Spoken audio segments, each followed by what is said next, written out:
중국 우한 교민 수송을 위한 전세기가 중국 우한에서 오늘 오전 6시에 이륙을 했습니다. 약 2시간 30분 비행 후에 김포공항에 도착할 예정인데요. 교민 367명이 탑승했습니다. 사회부 신세롬 기자와 함께 자세히 이야기 나눠봅니다. 어서 오십시오. 안녕하세요. 예.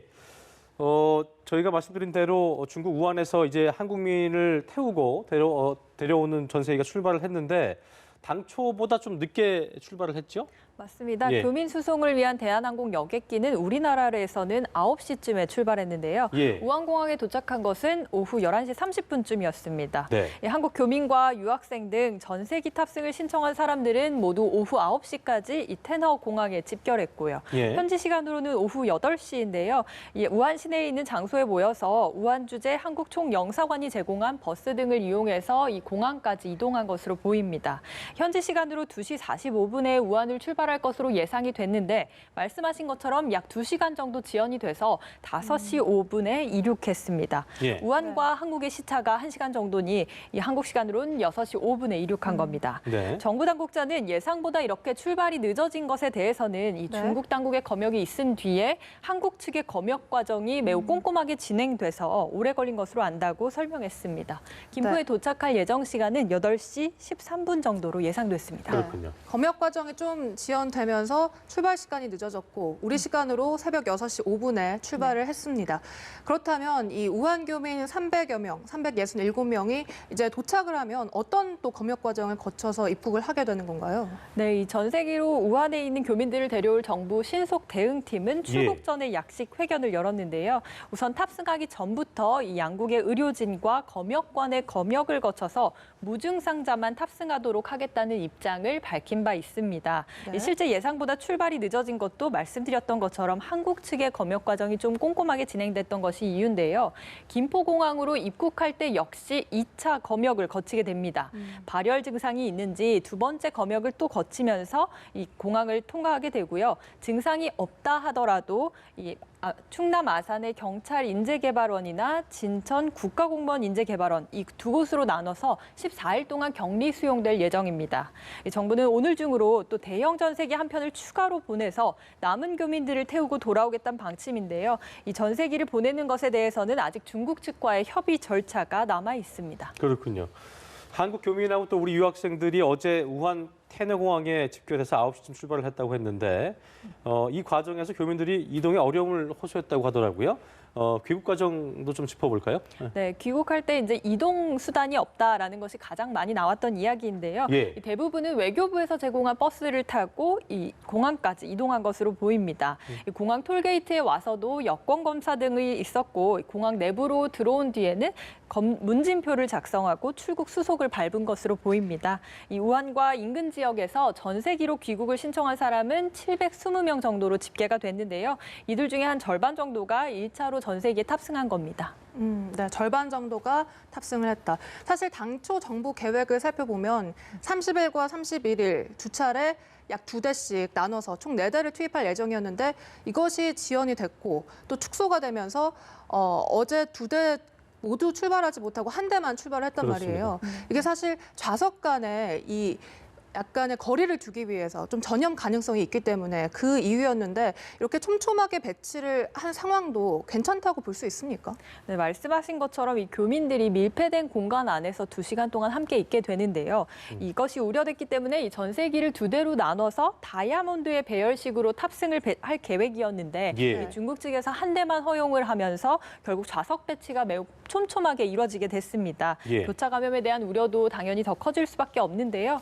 하지만 탑승객 전원이 보호 마스크 중에서도 예방 효과가 가장 큰 마스크를 착용할 예정이고 이륙 후에는 움직임도 최소화할 계획입니다. 이 때문에 좀 감염 우려에 대해서도 접어두어도 좋지 않겠냐라는 게 전문가들의 입장이었는데요.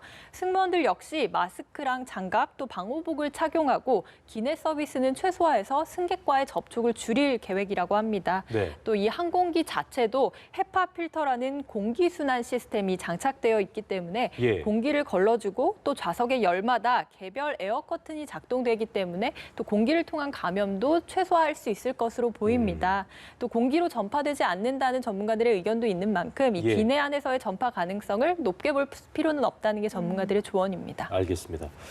자, 입국하게 될 교민들 충남 아산 지역도 충북 진천의 공무원 교육시설에 수용된다. 저희가 앞서 쭉 보도를 해드렸었는데 어떤 생활을 하게 되는 것이고 또 어떻게 언제까지 격리 생활을 하게 되는 건지 좀 짚어볼까요? 네, 임시 수용 시설에 도착하게 되면 우선 코로나 바이러스에 대한 검사를 실시할 예정입니다. 네. 증상이 없더라도 감염이 됐을 가능성이 있기 때문인데요. 이 검사를 통해서 감염 여부를 정확하게 확인하겠다는 취지입니다. 네. 이 예상대로라면 아산과 진천 시설에는 오후 12시에서 1시 정도가 되어야 도착할 것으로 보이는데요. 검사를 진행한 뒤에 14일 동안은 교민들은 이 임시 생활시설에 격리되게 됩니다.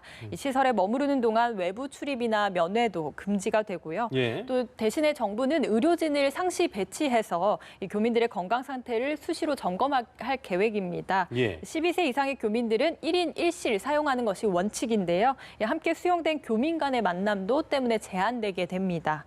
식사는 인근 업체에서 주문을 해서 일회용 도시락을 먹게 되고요. 그렇군요. 마스크를 착용하고 시설 내에 이동하는 것은 어느 정도 자유를 맡길 계획입니다. 네.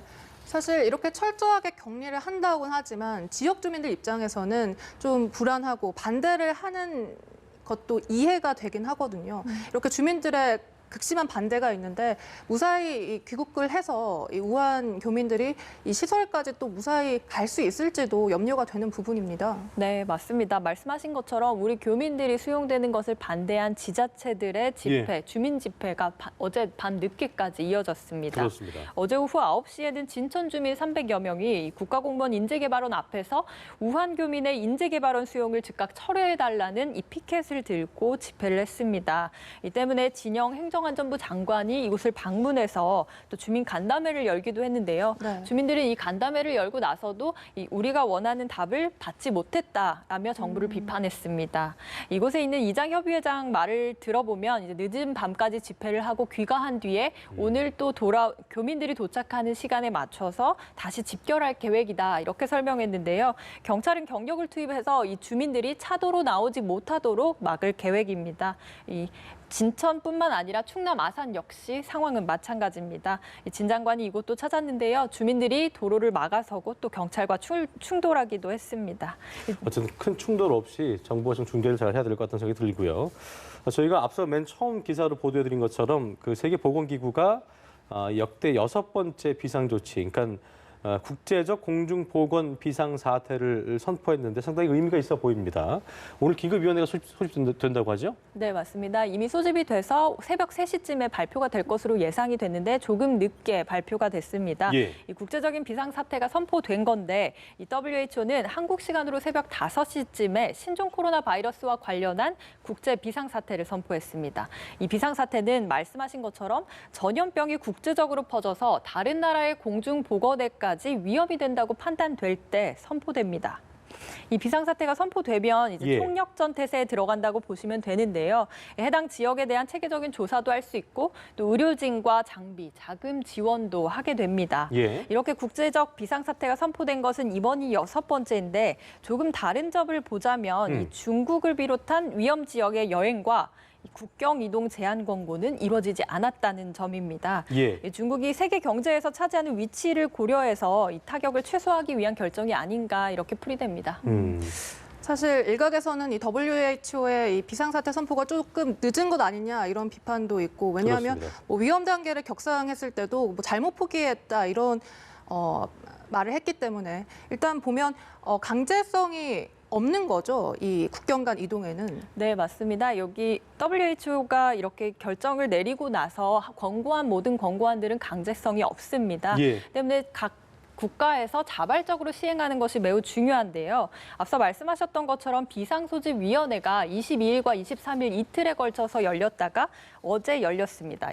오늘 열렸는데요. 네. 그 사이에 이제 WHO가 미리 긴급 비상사태를 선포했어야 하는 게 아니냐 이런 얘기들이 많이 나오기는 했습니다만 오늘 그 발표를 보면 이 비상사태를 선포한 것이 중국에 대한 우려 때문이 아니라는 점을 이 WHO가 강조했거든요. 네. 이것을 토대로 해서 보면 이 향후에 앞으로의 그 타격을 최소화하기 위해서 예. 어떻게 이 사태를 봐야 하는지에 대한 WHO의 이 시선이 담겨 있다고 볼 수 있을 것 그렇군요. 같습니다. 결과적으로 신종 코로나 차단 같은 경우는 뭐 결국 각국의 자발적인 실천에 달려 있다 이렇게 좀 볼 수 있지 않나 생각이 되네요.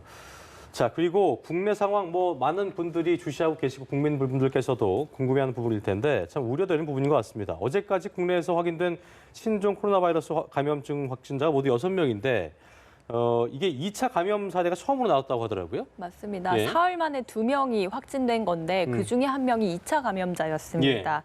이 5번째 환자를 먼저 말씀드리면 32살의 한국인 남성인데요. 업무차 우한에 방문했다가 귀국한 것이 지난 24일이었습니다. 능동 감시자로 분류되어 있었고 검사하는 중에 양성 판정을 받게 된 사례입니다. 예. 근데 문제는 이 6번째 환자인데요. 이 6번째 환자는 56살의 한국인 남성인데 압구정의 한 음식점에서 네. 3번째 확진 환자와 같이 식사를 했던 사람입니다. 그랬군요. 즉 사람 간의 전염이 이루어진 2차 감염 사례가 이 한국 국내에서도 처음으로 확인된 사례라고 볼 수 있는데요. 네. 지난 20일 국내에서 처음으로 확진자가 발생한 이후에 좀 연달아서 24일이나 26일에도 나왔지만 사흘 만에 확진자가 나온 게 또 2차 감염자라는 점에서 네. 좀 우려가 되고 있습니다. 그렇군요. 이렇게 2차 감염자가 나왔기 때문에 3차, 4차 감염자가 나올 우려도 제기되고 있는 상황입니다. 그렇습니다. 이 뉴스 보고 계시는 시청자분들을 위해서 이 감염 예방 수칙 좀 자세히 알려주실까요? 네, 2차 감염 사례가 국내에서도 발견됐고 또 중국에서 확진자도 여전히 늘고 있습니다. 시청자분들이 주의해야 할 점이라면 네. 이 신종 코로나가 백신도 치료약도 현재 없는 상황이기 때문에 예방하는 것, 즉 개인 위생을 철저히 하는 것이 매우 중요하다고 볼 수 있을 것 같습니다. 전문가들은 무엇보다 손 씻기가 중요하다고 말하는데요. 서로 간의 기침 예절을 지키고 마스크를 쓰는 것 또한 도움이 될 수 있을 것 같습니다. 네, 손 씻기와 마스크를 꼭 착용해야 예. 할 것 같습니다. 사회부 신세롬 기자와 함께 이야기 나눠봤습니다. 고맙습니다. 고맙습니다.